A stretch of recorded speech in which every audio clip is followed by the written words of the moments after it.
All right, so we go back to that developing story, the bloody murder that happened in Kapedo, where a top GSU officer was killed in the volatile Kapedo after his convoy was attacked by armed cattle rustler.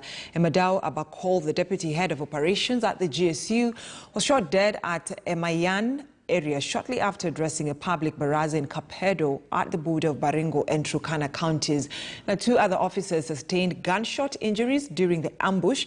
Ibrahim Karanja has an update on the story. Karanja, good morning. What more do we know? Good morning, Brenda. What we know from the latest development in Kapedo is that as we speak, there is a heavy operation ongoing in Kapedo. That is from the sources we have spoken on phone with.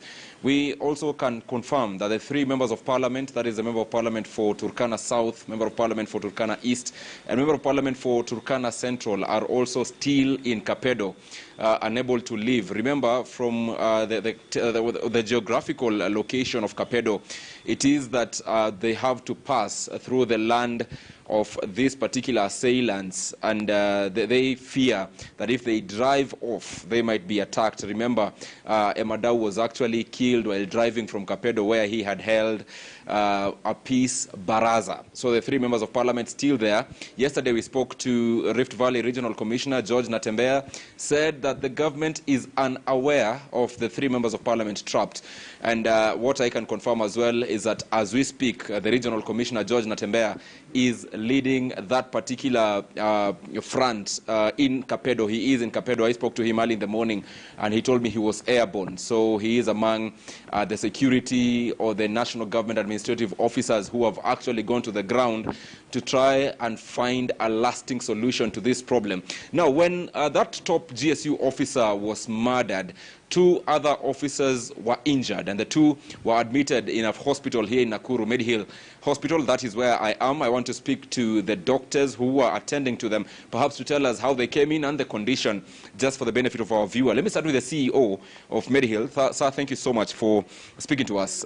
Introduce yourself, then tell us the condition. Can you just put on your mask? Huh? It's fine. And then introduce yourself and then tell us the condition that our officers currently in and how they came in. Okay. Good morning. I am Santosh Devaraj. I am the Vice President Operations of Medical Hospital Nakuru. On Sunday late evening, we have alerted by the Central Command from the Baringo County that the officers were shot and the Red Cross ambulance are on the way to the facility. So our emergency team were ready with all the specialists. So we received the two patients, two officers, and we have done the diagnosis with our specialists. And it was known that one patient needs immediate blood, and immediately the ministry also assisted us, and we transfer one patient to Nairobi. The second patient was admitted in our ICU, and the conditions and how the operation went through and how we got the support from all the emergency team. Our specialist is here. He can talk more about it. Let me talk to you, sir. Introduce yourself, then tell us what was the extent, kindly stand here, what was the extent of the injuries that these officers had, the both of them? Good morning. I am Dr. Vishal. I am a chief orthopedic surgeon here. On Sunday evening, we received two patients with the gunshots. One patient has a serious vascular injury at the left elbow. Therefore, he requires a vascular surgeon. Therefore, we had to refer that patient. The second patient had a gunshot injury to the left hip region. He came here in the shock condition. We resuscitated him very well, and when he was stable, we took him for the operation. And yesterday morning, I did the operation. I retrieved the bullet, and the wound has been closer. Now the patient is in very well condition. In the morning, we mobilized him. He's in very good condition. He's eating food and he's moving in the corridor. So presently, he is in very good condition. You have mentioned that presently he's in very good condition. Perhaps how is or where was the first officer referred to? The second officer was referred to the higher center for the vascular surgery in somewhere in the Nairobi. And presently, we don't have... Yeah, he's in Medihill. Yeah, he is in the Medihill Hospital and the treatment of a supervised orthopedic surgeon. And the second, The second policeman had a gunshot injury here. You can see the bullets. And yesterday I did the surgery and we have retrieved the bullets also. Here we can show you the bullets which have been retrieved from the patient. Now nothing is left and he is in very good condition. We are planning to discharge in few days. And maybe after some time he can resume his duties. You'll discharge him in a few days. Thank you so much. And perhaps the last question that I will ask, how many bullets did each officer have? See, we cannot say exactly, because what happens when the body enters into the body, it fragments into multiple parts.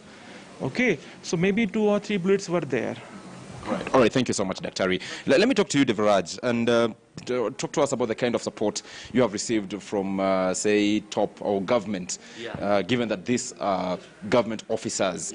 How has the kind of assistance? Starting from the Red Cross, they came with the 2 ambulances, and also the Ministry of Nakuru County. They helped us with from the blood bank and from the PGH. Immediately, we appreciate. So that is what we got a very big assistance from the ministry. We are working together as usual as a private and the public institutions so that we can save more lives. Thank you. So you can say that the assistance or the cooperation is impressive. Yes. Thank you. Thank you so much. Brenda, that is the CEO, the vice president rather, and the doctor who attended to the 2 officers who are also caught up in the heavy gunfire that claimed the life of GSU Deputy Director of Operations, Madao Tebakol. The 2 were brought here. He says that right now one has been referred to Nairobi, the same facility, or the sister facility in Nairobi, while one is here, stable condition. That is very good news for Kenyans. Our officers here are safe. But those that might not be actually safe are the residents of Kapedo. They need urgent help. They need, say, the women, the children there. Remember, schools have been closed. Now they are living in fear. Of course, something must be done to ensure that the good citizens are kept safe while the criminals are dealt with, Brenda. Ibrahim Karanja, thank you so much for that report. Indeed, it's a prayer of every Kenyan that residents of Kapedo are safe, including the 3 members of parliament who are still stuck in Kapedo. More details Ibrahim Karanja will be giving us because the Rift Valley Commissioner, County Commissioner George Natembea, has made his way there to try and bring peace and tranquility. Another short breather. I'll be right